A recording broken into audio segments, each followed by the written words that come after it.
Okay, what's up mga kusina? Breakfast na kabalon kay Sunday. Toasted bread with pita cheese. Diba sa babaw? Tapos chicken sausage chicken. O itlog. Tapos natin hard boiled guys, o hard boiled. Tapos ito sausage hotdog. Luto na o. Tapos scrambled egg.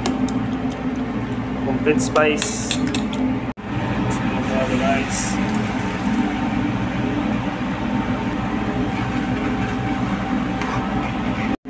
Matik lang ito na oh. Tapos pita bread ko tao pita cheese.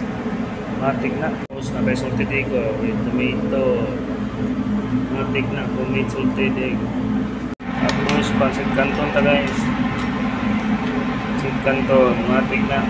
Wala guys, pancit canton na. Matik na.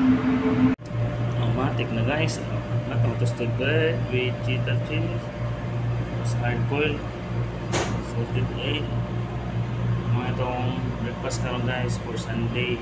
Thank you for watching Kusina ni Glenn. Matik na guys, hotdog ko do. Chicken hotdog, tapos pancit, scrambled egg. Same lang sa bigas guys. Matik na guys. Thank you for watching Kusina ni Glenn guys. Blessed Sunday everyone. Sunday sit up. Thank you for watching.